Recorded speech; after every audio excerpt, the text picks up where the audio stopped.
All right, welcome to a combination of Get On Code, the Fly Guy Show, and the Beach Brothers Show. So, the Get On Code, the Fly Guy Show is a series of melanated conversations focused on improving our collective situation through health, wealth, and knowledge of self. Tonight, we're going to be dealing with wealth in terms of the political realm. Politics is wealth. It's the management of resources, wealth, which is one of the reasons that we're dealing with health, wealth, and knowledge of self tonight on Get On Code and the Beach Brothers. Tell us a little bit about the Beach Brothers Show, good brother. The Beach Brothers Show focuses on not only yourself, myself, and our good buddy Jose Cruz, where we like to sit down and talk about Virginia Beach, Hampton Roads, greater Virginia, what makes the business landscape tick and the political landscape tick. We bring in a lot of political guests, business guests to just shoot the breeze and have ourselves a good time to talk about what's good with Virginia. All right, so let's get beachy. Tonight, we're going to go in a little different direction. As I said, we're going to be dealing with the wealth of politics. And we have two political leaders in the Libertarian Party, interestingly enough, that we're going to be chatting with. One is doing big things in my home state of NYC. I'm a Brooklyn boy, so salute all my Brooklyn. Hey, Brooklyn is a blood type. All right. So, Conrad, tell us who we have on the show with us tonight. Well, tonight's guest was born in New York City, as we just touched on, in 1968. He joined the Marines in 1986, serving until 1993. He earned an anthropology degree at the University of Maryland University College, which is always a great institution to try to say. Then he went on to be an English teacher, founded a trucking company, selling that company, then building Neo Sage Group Incorporated, an online business training company where he's managing director. He's also been a staunch activist in the libertarian realm, running for the National Libertarian Party vice presidency seat in 2016 and 20, and for New York's governor as libertarian in 2018. Mr. Larry Sharpe is on tonight. We welcome you to the show and thank you for coming on. And I also want to take this moment to bring on Terry Hurst as a co-host because he's in the area, just starting up the new Hampton Roads Libertarian Party. Is a Libertarian Party Hampton Roads. It's I forget which organization it was, but you're instrumental in forcing this forward into new and greater heights. So that's why we wanted to bring you guys both on. And it turns out you're already friends. So that's a good thing. All libertarians, we are friends by default. It's just how it is. Yeah. Yes. Well, there's only 9 of us in the country, so that's kind of easy. Well, it's hard to make a third party roll if there's only 9 members of the entire party across the entire way. Mr. Sharpe, I also want to touch on the fact that you just got off of the Sharpe Way. Had on a guest, Miss Rose. She was great. That was a really fascinating show. It was in depth. I'm glad you're able to come on to this show too after doing that. It's just a great looking show overall. Since you touched on a combination. This is my 5th show today. Well, damn. Yes. I produce usually over 8 hours, sometimes up to 12 hours of live content every week.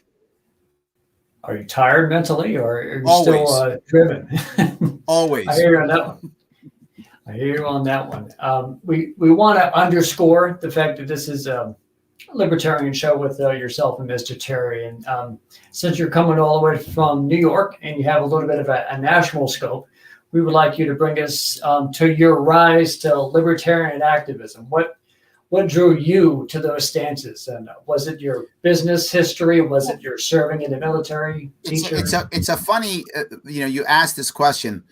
I came to the Libertarian Party not because of politics. I came because of business. As a business teacher, trainer, I've taught at a couple colleges, Baruch, Yale, Columbia. I've also done about a bunch of consulting, training, coaching. And as I was doing that, one of the mentors I was reading was a guy by the name of Robert Ringer. Robert Ringer wrote the book, Looking Out for Number One, To Be or Not to Be Intimidated, Action, Nothing Happens Until Something Moves. And he's a big Ayn Rander. He's an objectivist. He likes like Atlas Shrugged and things of that sort. I'm not an objectivist. However, he did say I should read Atlas Shrugged. So I did. And reading that novel made me start thinking more about maybe government does get in the way. So I was now open to that concept based upon a business mentor. Now, with that in mind, I was never very, very political. I was born and raised in the South Bronx, born in Manhattan, actually, raised in the South Bronx. Became, I guess, more left-leaning as a kid because my family was Democrats, but more right-leaning as a Marine because the Marine Corps is very much a conservative organization. My first commander-in-chief was Ronald Reagan, and all my leadership was conservative, and everyone who I looked up to was far more conservative. So I think I became much more right-leaning as a youngster. But then Bill Clinton made me think, wow, this is cool. A guy can play a saxophone in Arsenio Hall. He's going to save the world. So I kind of then thought maybe he was the right guy. I know, dumb, but I tell people this story all the time. I'm just trying to be honest, right? I mean, I could lie and go, I was always super smart. When I was 9, I was reading, Bastiat. No, that's not what happened. That's not what happened at all. I thought he was cool because he played a saxophone. Maybe he's the guy. Totally fooled by him, but he still wrote the crime bill. He gave everybody in my world, he gave them basically 2-3 strikes and you're out. And he gave us, he put more of my friends in prison than ever. He was not the president I wanted him to be. At that point, I said, you know what? They all suck. And I decided Perot was the guy. So I became a third party guy. I thought Perot was going to save us. Nader was going to save us. Yes, I literally voted for Nader in 2000 and 2004. Yes, it was Nader later. See, he was going to save us all. So anyway, so I became that guy. So I was never really a libertarian at all. But by 2008, I fell for the Obama piece. Well, Obama's definitely different. This guy's going to save us. He's the answer to us all, right? This time it'll work. So then when he disappointed me even more, I was done. I was like, this is useless for me. I was focusing on my business and not worrying about it and trying to handle, rebuild myself. Devastated my business. And I wasn't going to vote anymore. I was like, I'm done. It doesn't work. Let me just focus on my business. Who cares who the president is? Who cares who the senators are? I'm just going to run my business. And then I heard Gary Johnson speak. Mm-hmm. And Gary Johnson was an entrepreneur just like I was. Gary Johnson was talking about things that seemed to make sense to me. And when I met him, I thought he was one thing that I really loved. He was human. He was human. And I never forget talking to him. I met him at some event. I forgot where I met him. Some event. He was talking about picking judges. And what he said was when he was governor of New Mexico, he said he'd asked the judge this question. He said, if there was a law passed by legislature that you had to enforce, and there was a law that said if you found a 17-year-old kid who was guilty of graffiti, he must be, mandatory minimum, sentenced to death. And he was then convicted. Would you sentence him to death? What would you do? And he said, as long as the judge didn't say yes, he could pick him. It didn't matter what he said if it wasn't yes. Because if he goes, yes, of course, that person is not good enough for Gary Johnson. He's not a human being. No. You've got to be someone who goes, no, I'm going to find a way around it. I'm going to just stay it. I'm going to look through this, or I'm going to resign, or whatever the case may be. I'm not going to sentence a 17-year-old to death. That's a man I will follow. That's a man that I supported in 2012. I eagerly supported in 2016. And that's why I joined the Libertarian Party. Gary Johnson brought me to the party. And when that happened, I thought, that's not a guy who's going to say, put people in jail for smoking marijuana. That's not a guy who's going to bomb people in foreign countries because their skin color's brown. That's not a guy who's going to crush businesses because he grew his own business. He was a business owner. He understood the damage the state does to the economy. That was what libertarian was about. He was an instinctive libertarian. Not a book-read libertarian, not a hardcore anarchist. He was not a hardcore libertarian. He was not. But in my world, he was radical because I'd never heard this before. Now I'm far more radical than Gary Johnson is. But then that was radical for me. So I joined the party. I then supported our gubernatorial candidate in 2014. I then tried to become Gary Johnson's VP candidate in 2016.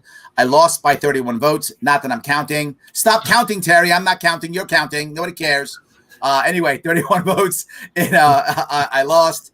And Bill Weld became the nominee instead of me. And then I ran for governor in 2018 for many reasons. One of them is I was considering leaving New York.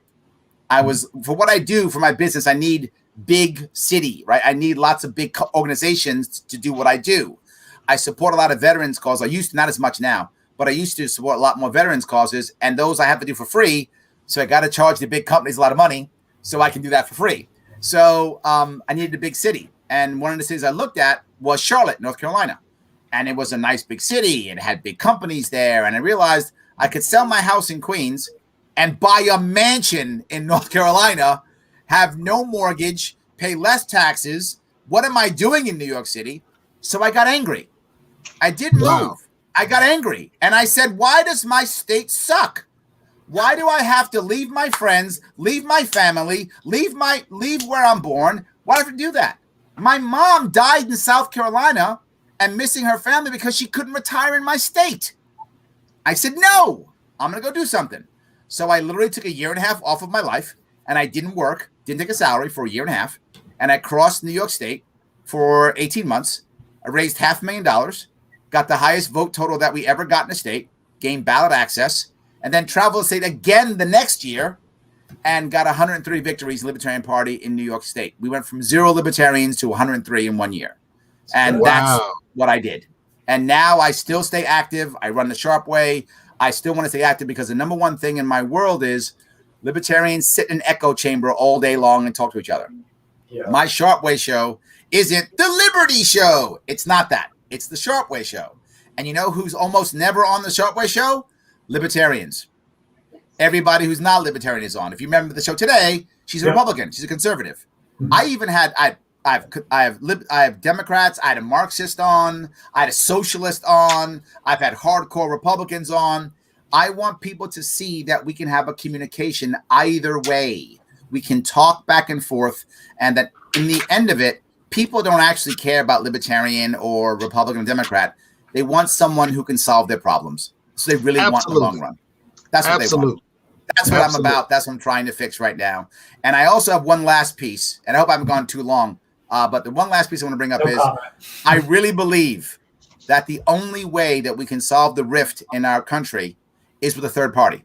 Someone has to be a referee. Someone has to be able to cross the aisle. Democrats and Republicans don't talk to each other, and they won't. And I'll give you the best example I can. This was last year.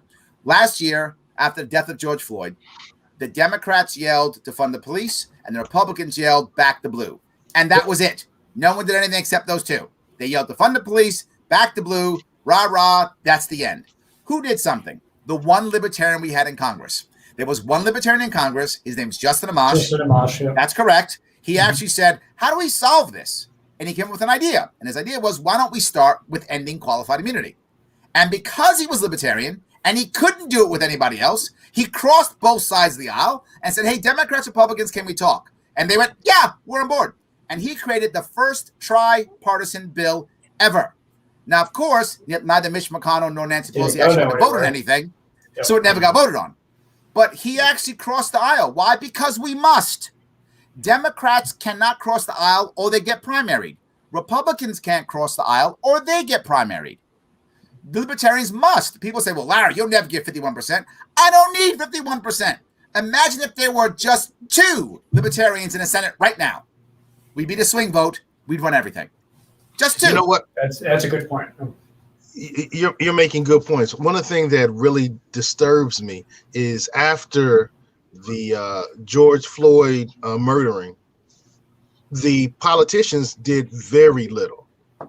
Very little. Now, as a person of African descent, a lot of black people, a lot of melanated people expect that the Democrats are going to do something. It's kind of intriguing because you said yourself earlier that you were saying, oh, he's going to be the savior. Oh, Ross Perot is going to be the savior. So and for some reason, we look at politicians as superstars or saviors. Like they're going to do something. I can just leave it to Barack Obama. Absolutely. I can just leave it to Jesus. I can leave it to Kamala Harris. I can leave it to Joe Biden.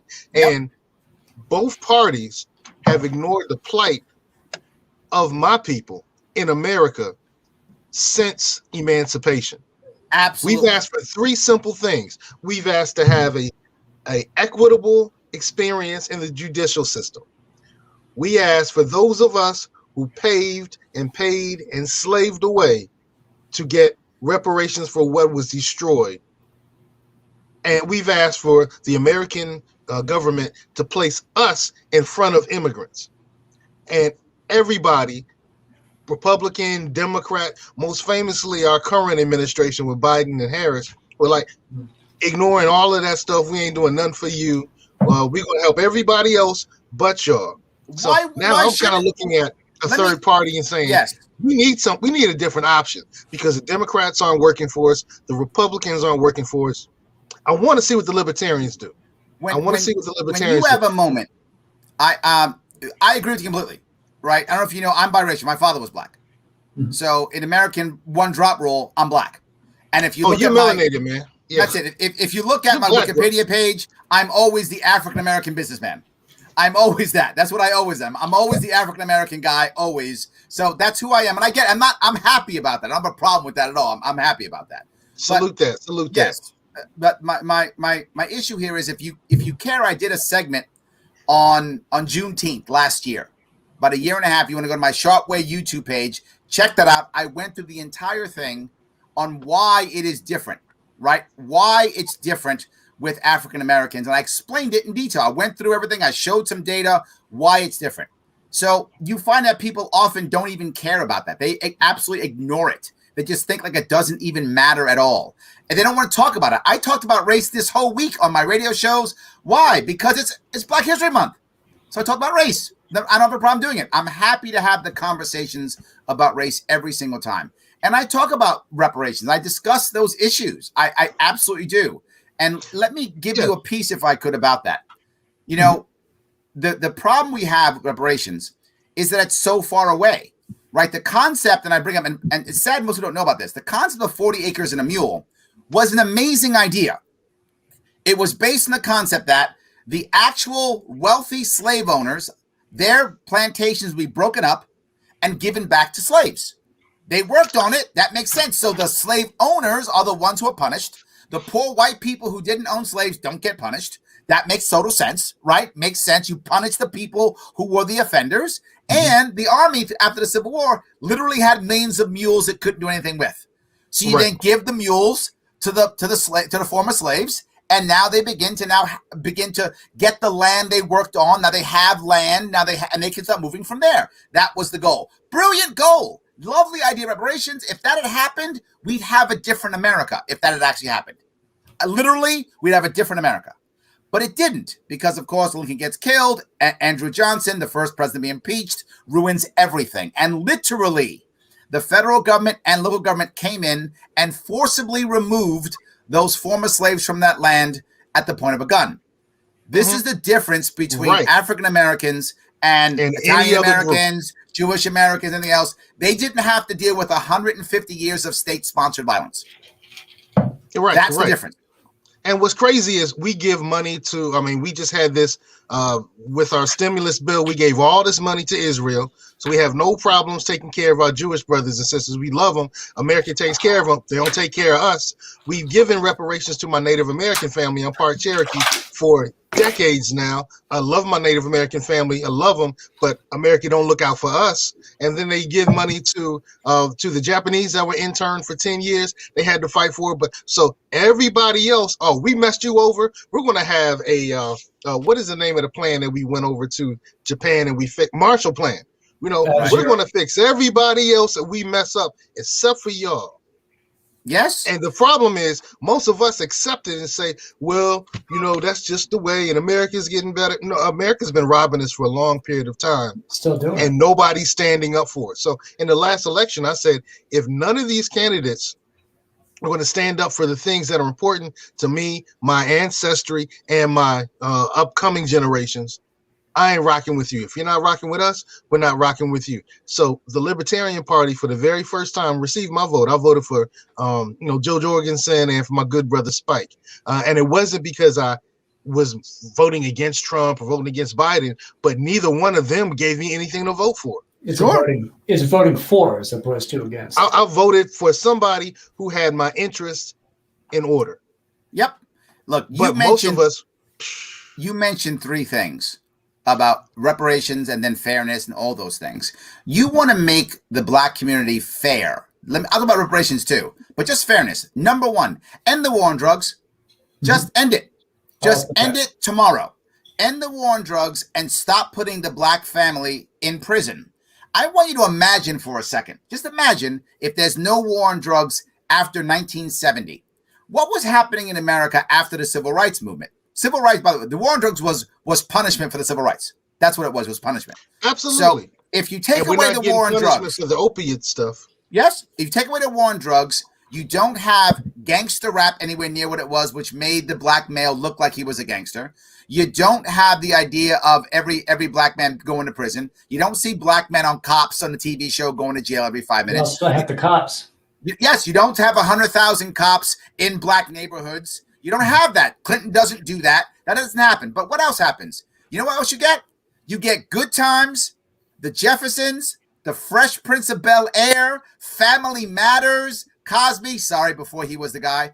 And what America sees is the black family. America doesn't see the black criminal on TV every night. Mm-hmm. The American family, America sees just the black family and goes, oh, they're just a family. Yes, normalized. They're just a family. They're not criminals. They're just people who love themselves like everybody else does. Imagine if that was the outlook of America. Take the war on drugs away, and all average America sees is that. Fresh Prince of Bel-Air, The Jeffersons, Good Times, Cosby Show, Family Matters. Just sees that. Oh my God, it would change the entire image of the black family in America. End the war on drugs. Let this happen, and eventually we can begin at least to try to heal without question. You can do that. So that's the first piece. But there's another piece. End all of these licensing for small businesses. It should be credentialing, not licensing. What do I mean by that? Licensing. In New York City, New York State, you want to braid hair? You need a license. License costs you $20,000. You want to walk a dog? You need a license. Who's braiding hair? Women of color? That's what's happening. That's a reality. This is not, there's no big braiding hair company of the world. It's not happening. That's people trying to make a buck. When I was a kid in the Bronx, on the stoop, the young girls would braid hair on the stoop for $1. They'd make money. That was not the entrepreneur spirit, right? We didn't have, cabs didn't come to my neighborhood. We didn't have Uber. What do we have? We had gypsy cabs. You paint one side of one door on your car a different color. It's a blue car with a red door. We all know gypsy cab. That's how it worked. We made money. My father and my mother, that's how we got out of the ghetto. My father did a DJ gig on the side. My mom used to clean houses. That's how we got out. You can't do that now. Licensing stops you from being the entrepreneurship. Every single immigrant community, when it tries to grow, it is through entrepreneurship, through small business in how they grow. But when we did it in Black Wall Street, they sent the army in and burned it down to the ground. And now all of the Black Wall Streets. Yes, all of the Black Wall Streets. All of them, not just Tulsa. It was many more. And we can go to Atlanta, and you know what? I want to step off. Do it. I'm going to step off. Okay, no worries. All I'm saying is end licensing, and now we can start growing too. But there's one more piece of reparations. I'll tell you what I think my reparations plan should be. It's a plan that even white people can get in behind. Anybody can get behind. It is understanding the critical aspect of the black community that we're often lacking, and that is the mindset of ownership. The ownership mindset is not part of our culture in general. I saw it in my father. Not anymore. Not anymore, right? The communities have been broken up by the government that it doesn't exist anymore. You remember Killer Mike said this. Killer Mike said there was an advantage to segregation. He said that at least you had to have a black shoemaker. You couldn't go to the white one. You had to have a black diner. You couldn't go to the white one. So you actually had to have communities that were run by black people because you couldn't go to the white ones, right? So you had to have that. That's gone. That whole, you go to black communities now, the Koreans run it. I don't mean to be racist. I'm just telling you the truth. Yeah. Right? Someone outside the community runs all the franchises. The community doesn't run the franchises. Someone else does. The bodegas aren't run by people of color. Well, they are, but not black people. Right? They're not. You see that. You see it all the time. I want to change that. How do we change that? We change it by making two specific rules. Rule number one. And we do this for a period, I think, of either 23 or 46 years. I picked that number because 23 years is a generation. And we accept that ownership has been the problem with the black community because it was taken away from us via government force. So either you do one generation or two, depending on how you set this up. I'm okay either way. So for the sake of argument, 23 years. 23 years. Any person who's a descendant of slaves, If they transfer wealth in any way, shape, or form, it is free, regardless of taxes, regardless of fees. It is free. You may transfer wealth in any way you see fit within your family. That's step number one.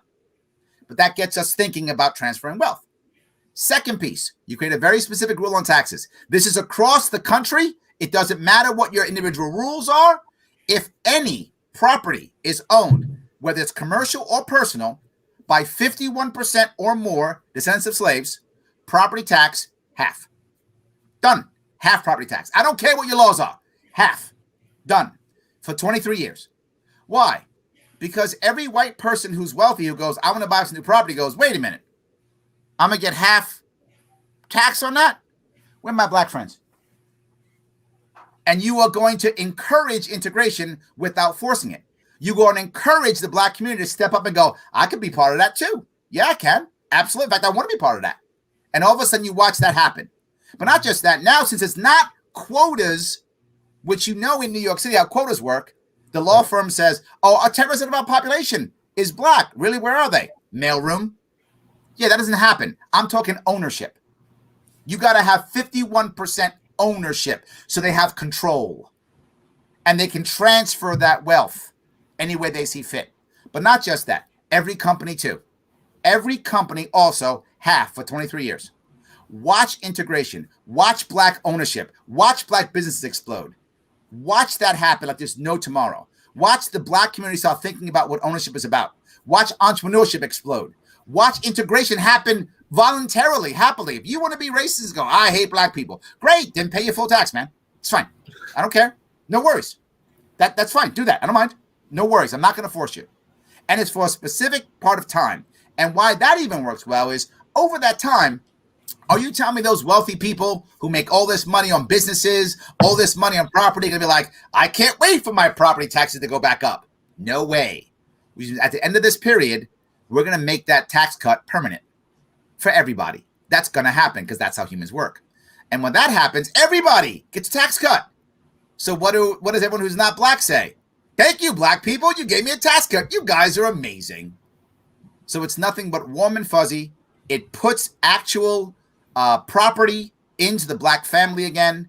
If you also end the war on drugs and end licensing so that you encourage the black family to grow on its own, you will have a transformed black community in America in 23 years or maybe 46 years. Well, let's aim for the 23. But the kickaway is to make sure that we get it to go quicker. Says, for instance, Virginia is deliberating right now.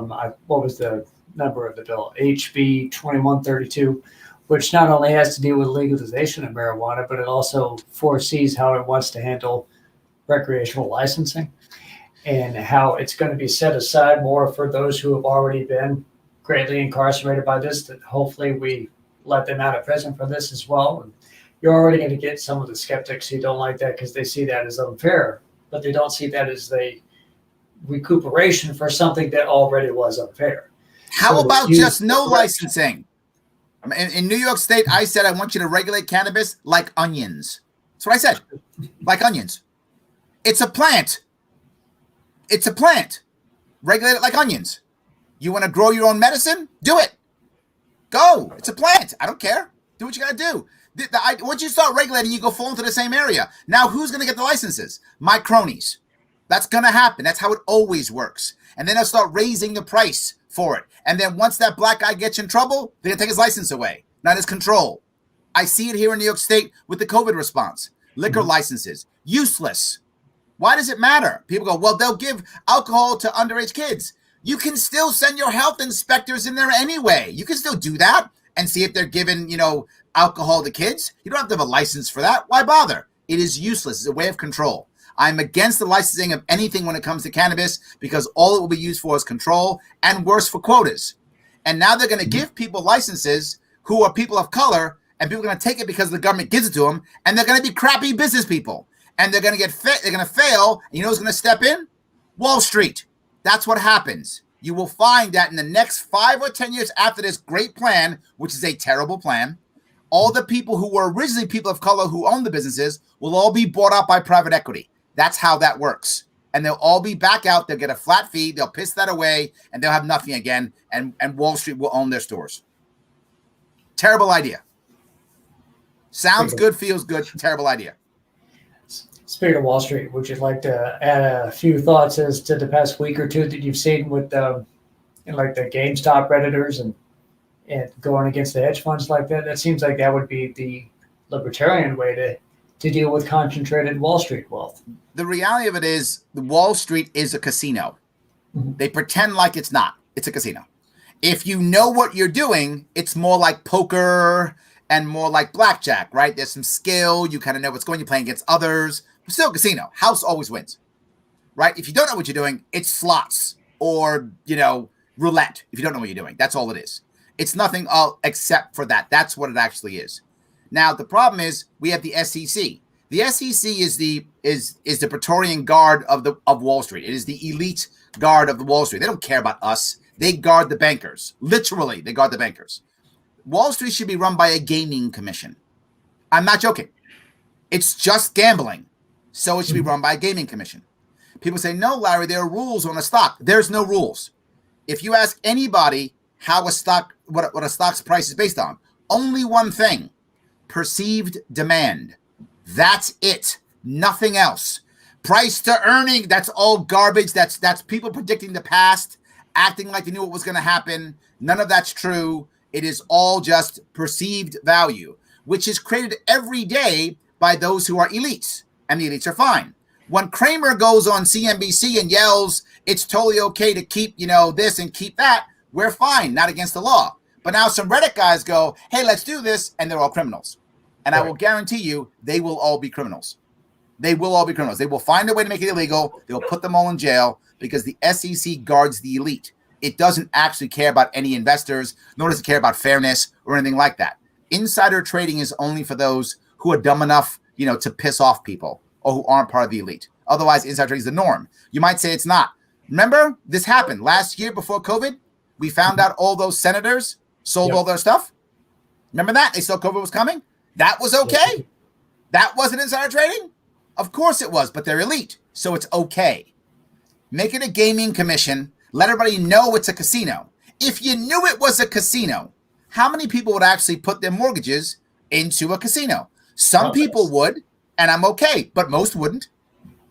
But here's what I know for sure. All of your mortgages are in a casino right now. That's the crash 2008, and it still happened, hasn't changed.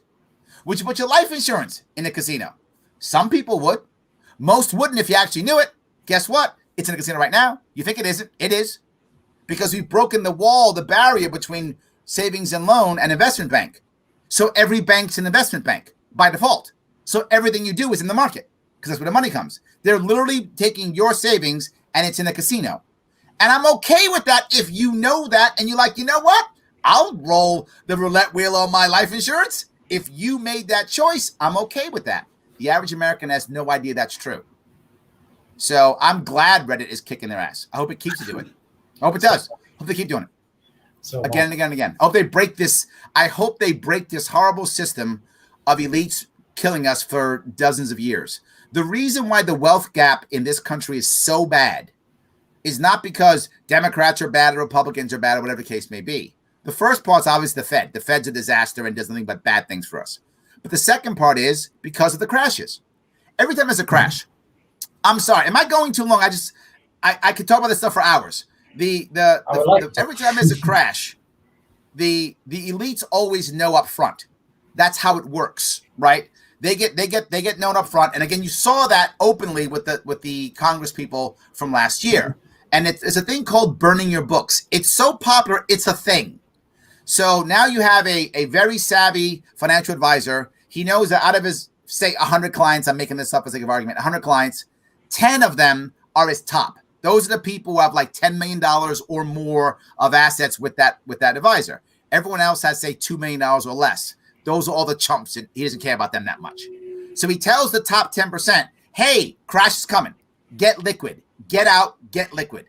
After they get out and get liquid, as the senators did and so many others do always, then he goes, oh, by the way, you guys, my chumps, yeah, crash is here. You better start selling your stuff. Well, who's going to buy it? All the people who just got liquid. That happens again and again and again, every single crash, which is why right after every crash, you see a massive wealth gap because the middle class gets crushed and the working poor gets crushed. The very poor are already crushed, so they don't actually get hurt as much in a crash. But the media will tell you, care about the real poor. You should always care about them. But during a crash, they're as bad as they've always been. They've got no place to go. It's the working poor who get devastated and the middle class who have to sell all their assets and the wealthy who buy them, usually in bulk and usually through either venture cap firms, private equity firms, something like that. It's like they've created the economy to become one large hedge fund where they know Yes. it's about to go down, so they buy the down, and they know it's about to go up, so they buy the up. And the money that they use to do that is the collective society's money that they are risking. And then they Correct. scoop off the top. And that means that there's less for us. And that sort of sounds like this is why we create the phrase rigged. And that it's a general term, and Bernie uses it, Trump would use it for different reasons. And even the election system in some ways can be considered rigged to defend the duopoly, if you will. This is why it's great to have yourself and Mr. Terry on. Terry, be quiet. You talk too much. You know, this is how I got involved in the libertarian movement, by sitting back and listening. And and I've talked to a number of people that find just the concept of liberty and libertarianism, for whatever reason, just seems scary to them. And I think it's all too often because people use the big capital letter A word, that anarchist word. And there are anarchists in America. Matter of fact, there's anarchists in the Libertarian Party. That's what I would consider the extreme end of libertarianism. But if you look at the two parties that have been in control for so many decades, there's extremes in those camps as well. And what's so interesting, Larry actually mentioned this. He was like, when he first started checking out Gary Johnson was considerably more radical than Larry was. But Larry is now considering himself more radical than Gary Johnson. And that's the important thing to remember, is that it's a huge tent. It's not a big tent. It's a massively huge tent. And there are so many schools of thought that are safe for people in all areas of that quadrant. I highly recommend folks go to theadvocates.org and take the world's shortest political quiz, because, yes, it's very simplified, and there's considerably more robust quizzes that you can take that can give you a more definitive answer of where you are in the political spectrum. So many people think it's left and right. It's actually a four-quadrant system of authoritarian, libertarian, conservative, and liberal. And you know, I'm about as close to a centrist as you can find. I consider myself a pragmatist, a minarchist, if you will, the night watchman state. And we've got people even in my own backyard that are like, we're not going to let the anarchists take over. Well, it's not about letting them take over. It's about letting them have a seat at the table so they can be heard. Isn't that what's important? Everyone should be heard. And this is the message that I got when I started hanging around people like Larry Sharpe in 2016, when I went to the Libertarian National Headquarters in Alexandria and met him for the first time. And it was right then, after meeting those folks, meeting the chair, so many amazing people at the headquarters, I said, not only do I think this way, but there's a lot of really good people involved in this. And that's why I started getting involved. I wasn't happy with my choices. In 2016, I actually had a friend from work, you know, those conversations you're not supposed to have at work, right? Yeah. Well, this is someone that I'd known for decades. His kids and my kids all up at the Little League fields. And when he finally started to come to work at the company I was at, you know, you can have those conversations. And it was 2008, Obama was running. He's like, what do you think of this Obama guy? Now, mind you, Larry laid it out pretty well. It's so funny. Larry and I are so similar. We're both military veterans. We both fell into the leadership of, you know, Ronald Reagan was my first commander in chief. We had so much in common, Larry. It's crazy. But, you know, having the influences that I had led me down a considerably more conservative path in my early adulthood. But as I started progressing in life and thinking on my own 2 feet, this guy says, what do you think of this Obama guy? I was like, I love him. He's great. I mean, he's an amazing orator. I could listen to this guy speak all day long. Although, you know, where he's at on these things, I'm not so much, but where he is on these things, he's like, oh my God, you're a libertarian. You don't even know it. I was like, a what? I never heard of it. Didn't know what he was talking about. That was 2008. Fast forward 2016, I'm not happy with my two choices. For the years since, I've just really been voting my conscience. Of course, Virginia is not a state where you register what party you're with, so you just vote your conscience. And both my wife and I will tell you, I'm gonna listen to the man, I'm gonna listen to the woman, I'm gonna listen to the person, see where they stand on the issues, and I'm gonna vote my conscience. And I got a little vocal during 2016 on social media. And I had a lot of friends and family and relatives, former coworkers, reach out and say, you're putting some thoughts and ideas out there in a way that isn't scary. But a lot of people agree with it, the way you're saying it. You should run for something. And that's how I got involved. And I started looking around to find out, how do I get involved? Where do I go? I went to a table out at our local university. A couple of guys from the local Libertarian affiliate were there, had a table set up, talked to them. They invited me back, talked to a couple of folks at their breakfast. And they said, what are you going to do? I was like, I don't know. I think I'm probably going to run for something. I ran for Virginia State Legislature in 2017. We knocked on doors and we listened. The number one thing I learned in Alexandria and in Charlottesville when I went to visit our state party, it's not how much you can spout off. It's not how much you can say. And don't get me wrong, I could listen to Larry Sharpe all day long. And that's how I got so involved, because I love the way the man thinks. I love listening to how he thinks about different issues and how it all boils down to, should the government be involved in this decision? It really comes down. Libertarianism is so simply, should the government be involved in this? A lot of people say, what does it mean to be a libertarian? And they'll go on for 30 minutes or an hour talking about all these esoteric things. And it really comes down to, should the government be involved in this? And if they are, what's the most appropriate way for them to be involved in it and the most responsible way? Wow. When I ran for House of Delegates, my tagline was socially compassionate, fiscally responsible. It's that simple. Okay. Fiscally responsible. And you'll get people say, what do you say? We're not responsible? No, I'm not saying anything about you. I'm saying what I would be for you. So don't try to pocket me with someone else. Listen to me. We knocked on doors. We went to all the civic leagues. I'm in Norfolk, Virginia. It's traditionally Democrat controlled for many, many years. So often the Republicans don't even put up a candidate. That's how Democrat it is. And I ran as a libertarian, but we knocked on the doors. We went to Berkeley Reunion. We went to Old Huntersville. We went all over this city. And I got 15% of the vote, which was enormous by libertarian standards. And people ask, how'd you do that? What was your secret sauce? It's right here. The secret is right here, not here. Understood. Ask someone what's important to them and then show them how the libertarian approach to that gets them the solution without the government stepping on it and getting in the way and making it a bigger problem. All the government wants to do, whether it's Republicans, Democrats, anyone authoritarian, just wants to say they're the same two sides of the same coin. How can we get in there and take away your control and your power and your money? And the libertarians are there saying, we want to return your control, we want to return your money, and we want to return your power. I love it. We're going to take a quick break and talk about some great vehicles. Conrad. After work today, I got home and enjoyed my, enjoyed my 2.5 day long fast that I was doing. I got really hungry, so I went out driving to Hardee's with some coupons, and I did it very safely in a Southern Volkswagen, a Jetta from 1248 South Military Highway. I want to make sure that if you feel really hungry and you want to go get yourself some fast food too, fast and safe, stop by Southern Volkswagen, 1248 South Military Highway. Speak with Charlie Roy.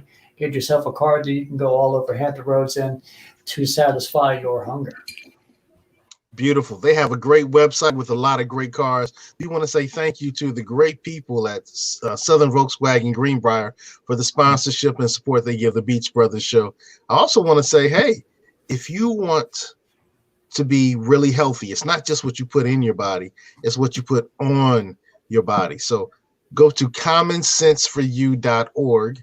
That's commonsenseforyou.org. They have healthy health and beauty products. For instance, we found out that brushing your teeth with toothpaste works, but it's not necessarily healthy. So go to commonsenseforyou.org. That's commonsenseforyou.org.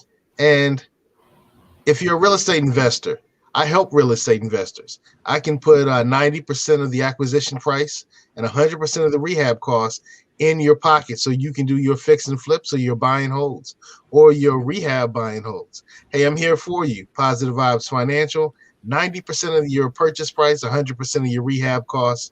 Make sure you get in contact with me. The telephone number is right there. Get in contact with me, real estate investors. And let's get back to business.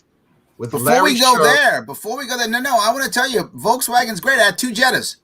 Great cars. That's good. Great cars. Absolute great cars. You want to head on down there? I'm with you, man. Get a Jetta. I had a Jetta back in '86, and I had a Jetta in 2012. Both totally different design. Great cars. Didn't matter. Great cars. They'll hold up for a while. Yep. I've run for office locally. And even in nonpartisan races like city council, I've noticed it's difficult to achieve success if you're not one of the 2 main parties. So I want to touch on the fact that you mentioned that you grew in New York State libertarian seats throughout there. And I also want to tear this in to Mr. Terry, because he's growing libertarian outreach in Hampton Roads. How important is grassroots to growing libertarianism?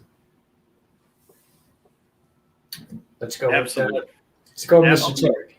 I'll think there's 2 parts to this question, if I could. Remember something: the vast majority of people, who join the Libertarian Party or almost any third party, they don't join it because of the principles or the ideas. They may stay because of that, but they join it because they heard somebody say something that made sense, right? Somebody said something.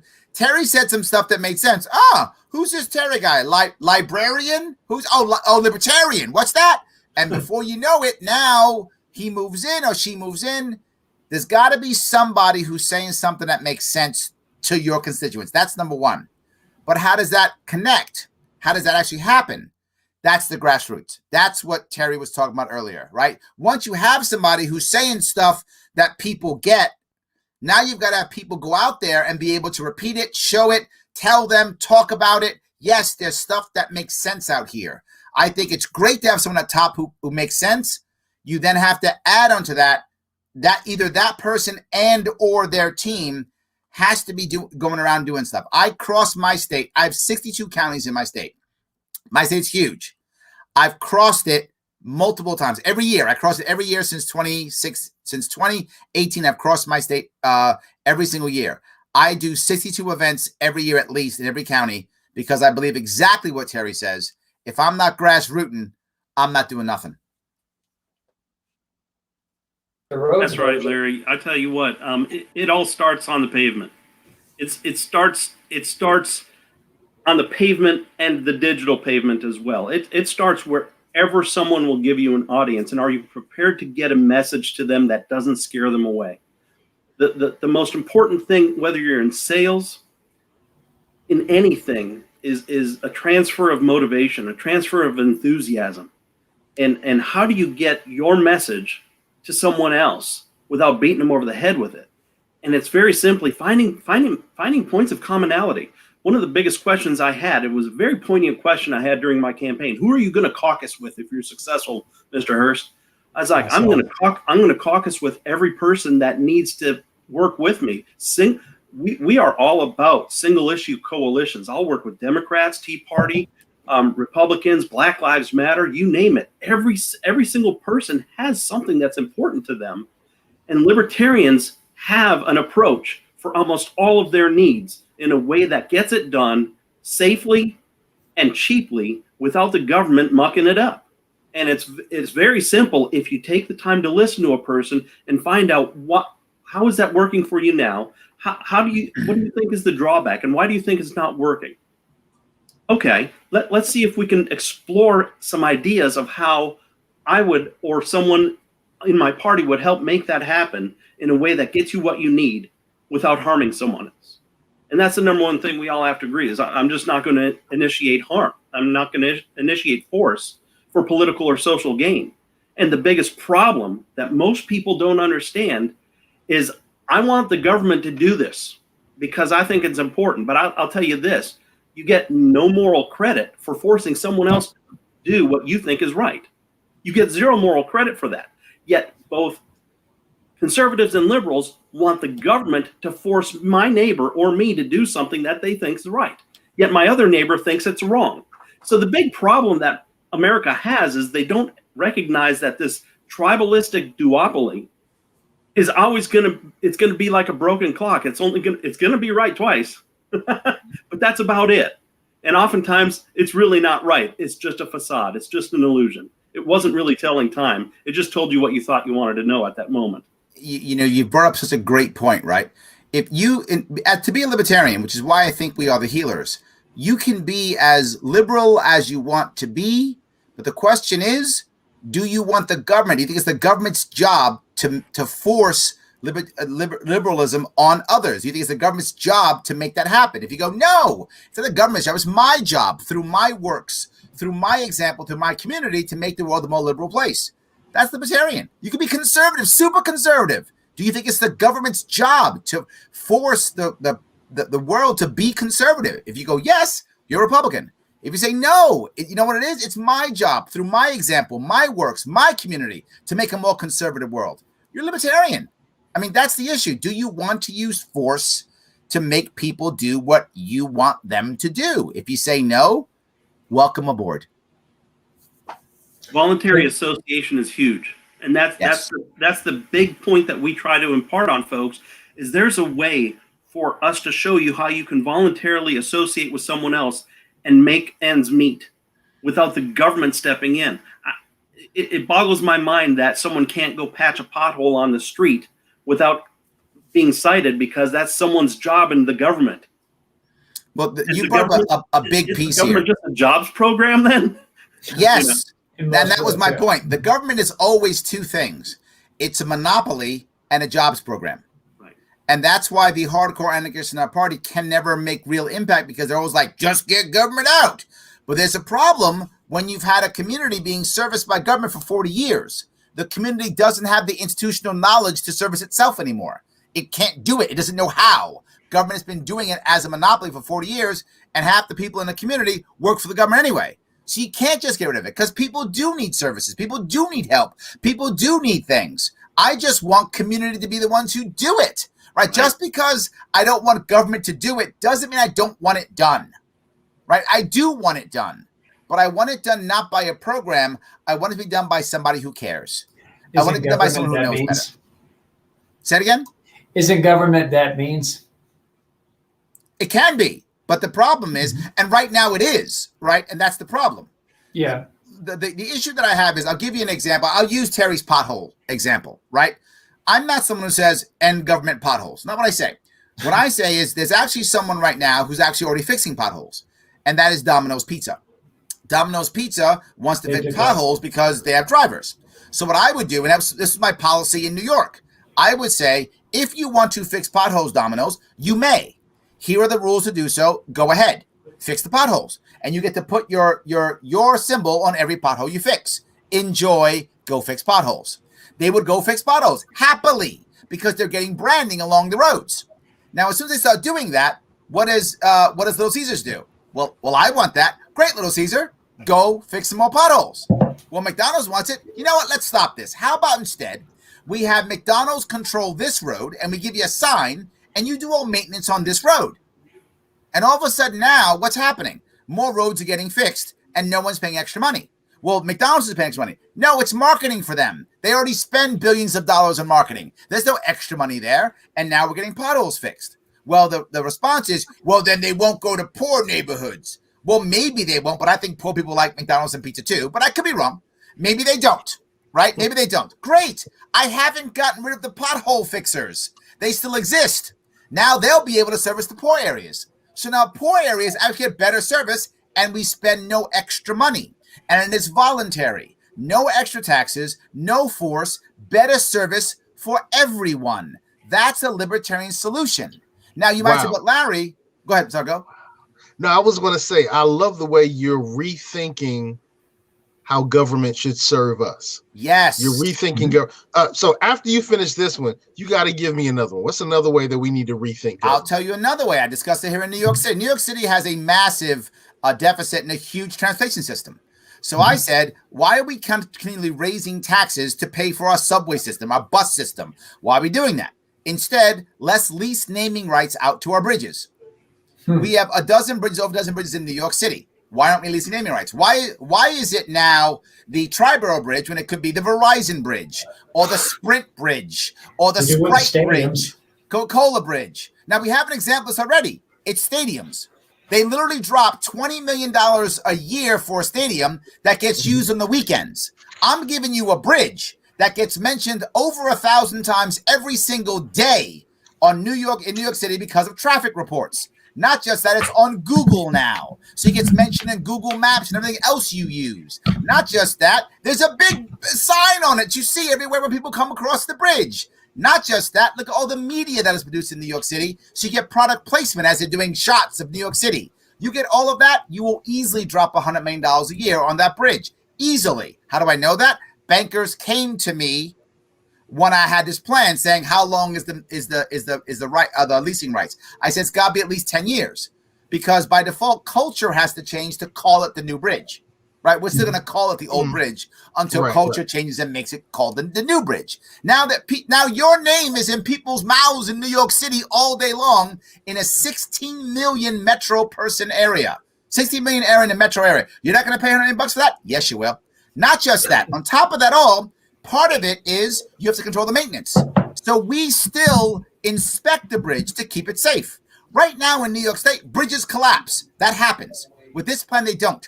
Because once it goes to a sea level, you now lose the lease. You lost everything. Sorry, and you got to pay up front. You lost all your money, homeboy. So you better fix that bridge.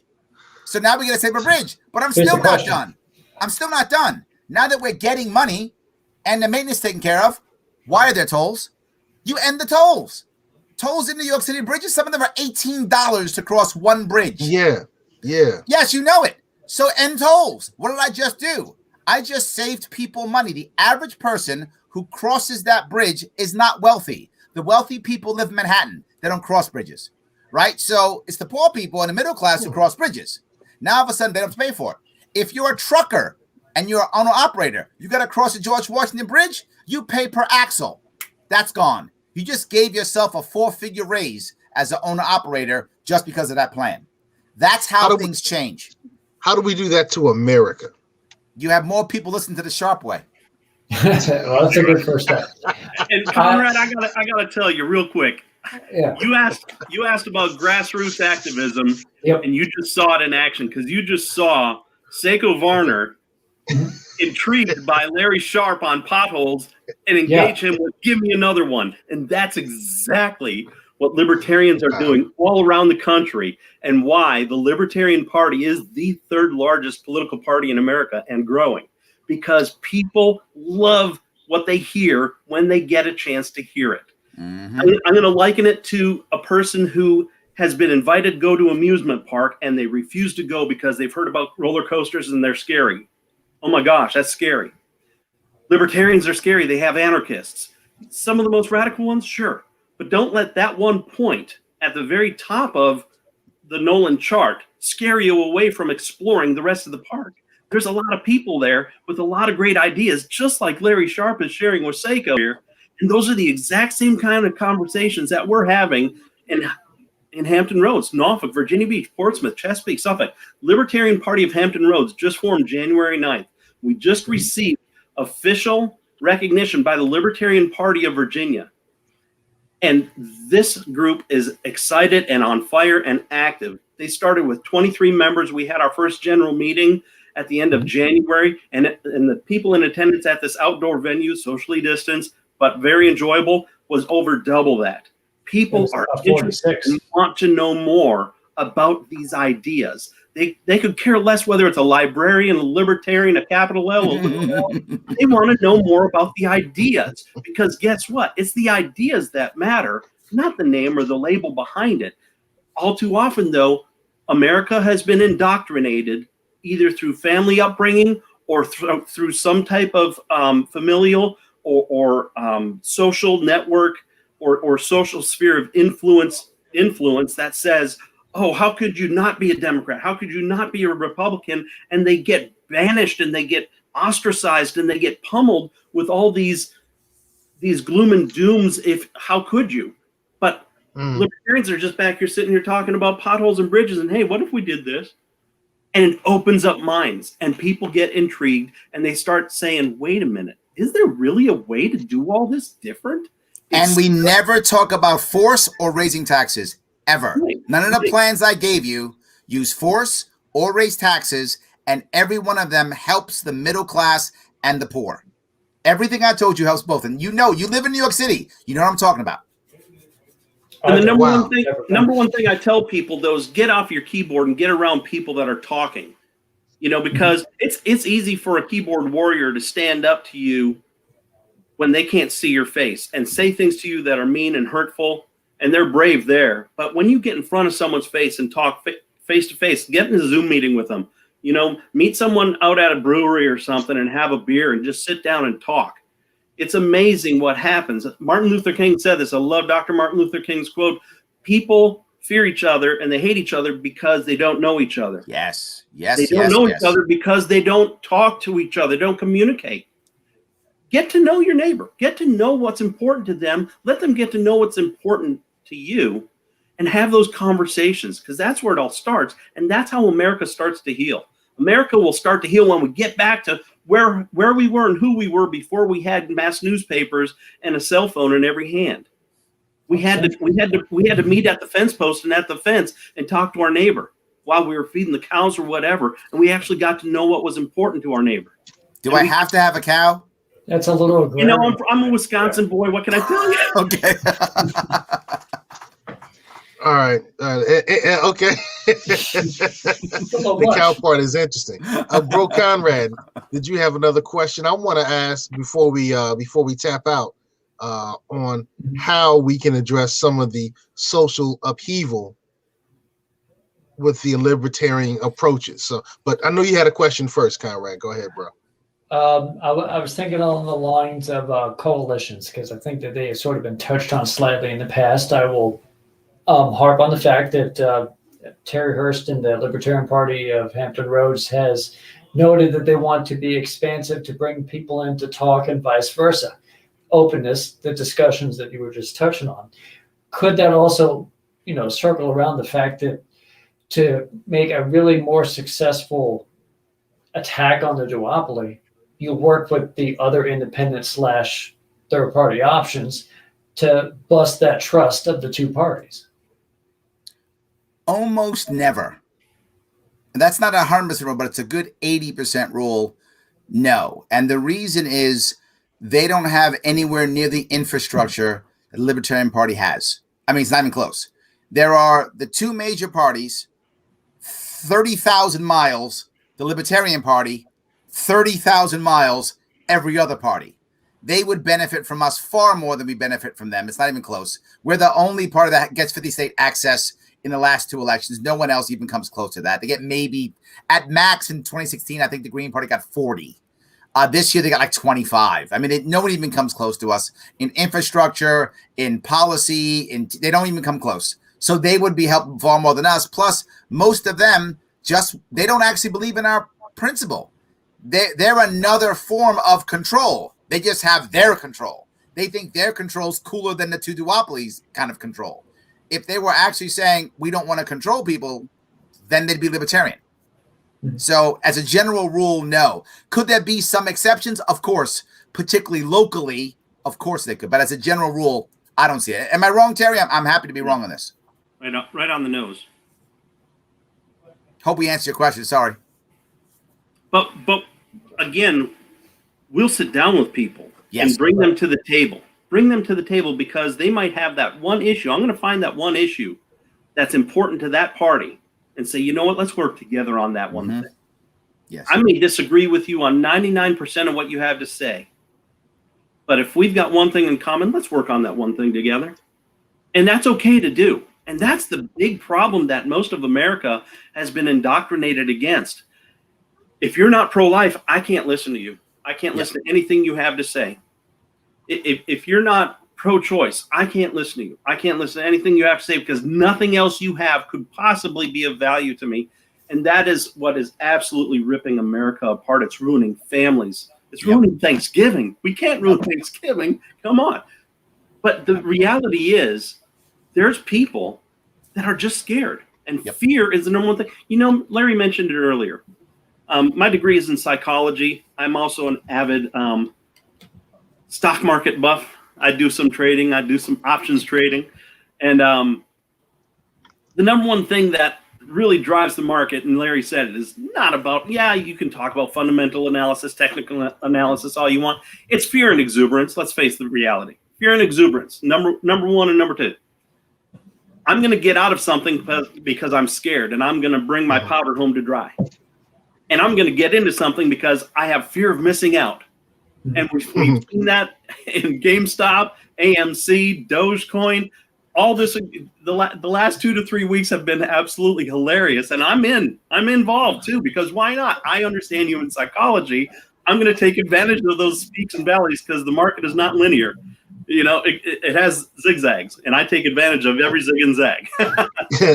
Zigzag. How to follow, but that follows in politics too. It's fear and exuberance. It's fear and exuberance. It's our guy, and we're going to get everything we want. Joe Biden's in office, yet there's a lot of people in cages still. Yeah. Isn't that what he promised we were going to get rid of? You know, Donald Trump got in office, yet we were still bombing places overseas. He said he was going to bring all of our guys back. I'm a Navy veteran. I want a big, bad military protecting my shores. I don't want them dallying all over, spending trillions of dollars overseas when we could be spending it. I got veterans at home laying on a park bench over here starving and cold. Yes. Why are we spending money on gender studies in Pakistan or wherever when I got a starving, freezing veteran right next to me? I know. Hey, look, one of the things that, on the Get On Code show, which is a series of melanated conversations, we're concerned about empowerment. And, since emancipation, we've been saying, hey, we're having a very different experience with the judicial system. Mm-hmm. So give us some insight on some of your approaches to make sure that. I can give you so many, but I'll give you two. I'll give you one on police reform. And I literally have, again, if you care, please head to I have all of this. If you go to my Sharpe Way YouTube page, look for two different ones. One talks about the Quick Plan, QICC. And the other one, if I remember the name of it, is called, I forgot the name of it. But I made two policies on police reform. One was quick, and I feel bad I forgot the other one. But I do many of them. I'll just give you one piece of it. And that is liability insurance for police officers. Police officers are professionals like anybody else. I'm a professional. I have liability insurance. Anyone has liability insurance. So now cops should also hold their own liability insurance. That's it. They have liability insurance. They might say, well, wait a minute, Larry. Liability insurance? Yes, because here's the reality. The percentage of bad cops isn't as high as you would think. What actually happens is once a cop does something bad, they have a bad record because of union issues and other issues, and the fact that the city is paying for it. It is in the city's best interest to cover it up and to let him quit. He quits. So what does he do? Gets a job someplace else. Next up someplace else, right? And he's a bad cop, right? So now he does a thing in another place. Well, now we hear of two incidents in two different places. Well, cops are terrible. No, it's the same cop. That cop now quits, goes someplace else, and you wind up getting more and more and more of those. So let me keep going now with this. I'm not done. Okay. This is a bigger piece, right? So that's the first piece. So immediately if that happens, once you have liability, now the city is no longer going to pay for a cop's fault. His insurance pays. What does that mean? It is now in the city's best interest to get the truth, not to cover it up. So I've now encouraged the city to do the right thing so they don't get sued by the insurance company. So now it is their best interest to be as transparent as possible. I've just made it in the city's interest to be as transparent as possible because they're not paying for it, and the insurance company, if they're not transparent, will sue them. That's number one. But I'm still not done. On top of that now, the blue wall doesn't want to fire somebody. It doesn't have to. The insurance company does it for them. Because if the guy can't get insured, he can't be a cop. he just self-selected himself. If he does something horribly bad, his career is over. He does something a little bit bad, he pays extra in insurance for X number of years. If it was a mistake, he made a mistake, he's back on the force, life is good. If he keeps making mistakes, he can't get insured. So he gets punished, he's gone, done. Well, Larry, unions won't want to do this. Yes, they will, because we allow unions to be insurance brokers. If the unions are insurance brokers, they're getting a cut. If they're getting a cut of the insurance, they're happy to insure the cops. They're the brokers. They get a cut. In fact, now the actual unions will do what they should do, which is spend 90% of the time trying to save good cops and trying to get rid of bad cops, because they're not going to make money on the bad cops because they're gone, and they'll say the good cops where they can get their dues paid. That's what they want. You incentivize everything to go better. That's what I want to make it happen. Immunity. Well, yeah, so that's why it's quick. Q is qualified immunity. I is insurance. C is you legalize cannabis. This way you stop the unnecessary stopping. And the last C is you end a civil asset forfeiture. So you stop having cops have to do it. That's why it's called quick. The plan is QICC, quick. You do that, and you just make reform to where cops no longer incentivized to have those encounters. They're incentivized to make the stops, and they're incentivized for good cops to just be good cops. And bad cops now get removed, and the city isn't paying for their errors, so the city is more likely to be actually transparent, so we'll know what's actually happening. And the more transparent the city is on what's happening, the more the community knows what's happening, and the community can act accordingly. And they can find this video on your YouTube channel. You got it. Just head to my YouTube channel. It is down there. I think it was right after George Floyd. I did 2 of them in a row. Spell quick again. QICC. QICC. Okay. Yes. So there it is right there. Okay. That's the video. Talks the details of the whole thing. I have policy. I make policies all the time. That's what I do. In fact, I have another one there. It is literally a separate playlist that is actually all the COVID, how you would fix COVID and actually pay for it and handle it. And I did it last March. So this is not Monday morning quarterbacking. And everything I talked about was the right answer. You can go back and watch it. It's 10 videos, each of how we should have handled COVID from beginning to end. It gives you everything that you could think of, how to handle it all. Not just that, I did another set of videos. You go there, which I went down. It's called Not Sharp Enough. No, I'm sorry, no. You can't feel the burn. Maybe it's not sharp enough. It is literally all of Bernie Sanders' policies. I went down his website and gave an answer for every single one of it. I did it live, off the cuff. I went down at 6 hours long. It's 4 videos, 6 hours long total. I went through every single one of Bernie Sanders' policies off his webpage and gave a libertarian answer for every one of them. Okay. All right. You get the thumbs up. You get the thumbs up. I'm winning. You get the thumbs up. We're all winning. We're all winning now that we're all thinking. And hey, Brother Ko, we need to kind of bring this to a close. Any last things we want to tap into? I'm very intrigued now because, as I shared before, I started off as a Democratic voter, and then I started listening to Rush Limbaugh and became a Republican for a while.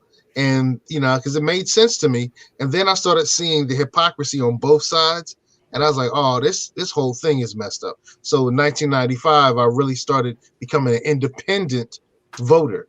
Now, I did run as a Democrat for the school board. I was told that you had to choose a side. I hated it. I chose a side. The Democratic Party of Virginia Beach is a great party, great organization, but I'm truly so far right in the middle that but what you're saying is starting to speak to me. What you're saying is starting to speak to me. I'm winning. Because I feel let down by both sides, and we need more life. We need new life. We need new life. So, hey, Terry, any last words? I know you've been promoting the party the whole night.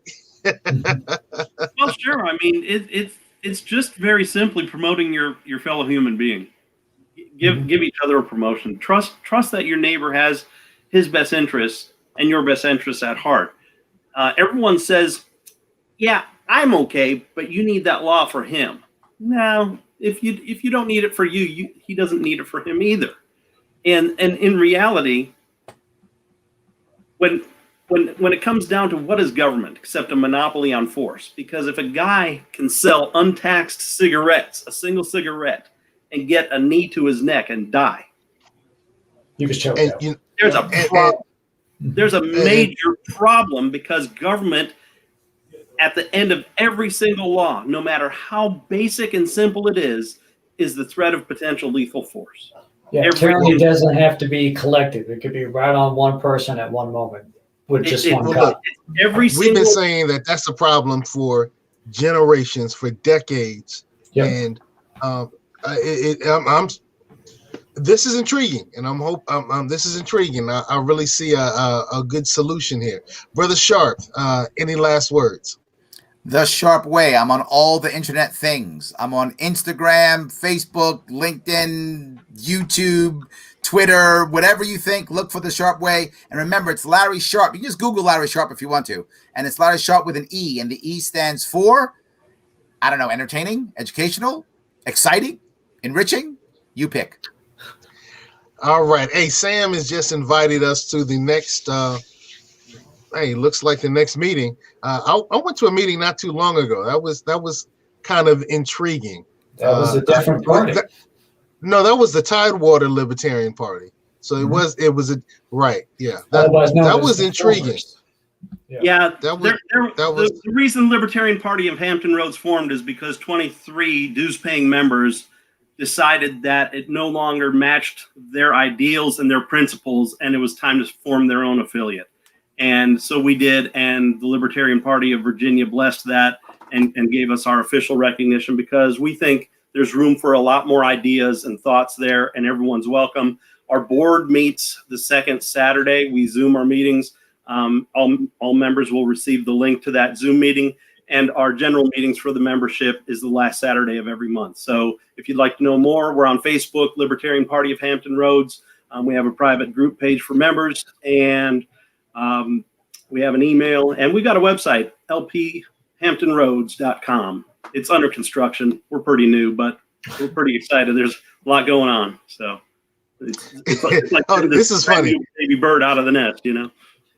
Ask Larry a question. He has a video. Hey, you've been watching the Get On Code, the Fly Guys Show podcast, along with, that's your cue. The Beach Brothers Show. Beach Brothers Show. We did a combined show tonight. Hey, we want to thank the good brother Terry. We want to thank the good brother Larry for coming on and sharing with us some sharper ideas to help rethink our government. We every so often you kind of need to rethink things. Mm-hmm. You know, my wife and I, every so often we just say, hey, let's change the room around a little bit. Let's get some feng shui going. Make sure the energy is flowing just right. And if we need to do that with our house, we need to do that with our governmental houses as well. Yes. So, Chrissy put up a really long post. Wow. I'm going to leave that up. She went in. I bet her thumbs are tired right now. It's like a copy and paste job. Woo, that's incredible. That's incredible. So, hey, we want to thank Brother Terry, Brother Larry, and everybody who's watched our show. Hey, good night, everybody, and let's make some changes. Our world needs changes. Our government needs changes. Our people need some changes. So, be that change. Thank you. Take care.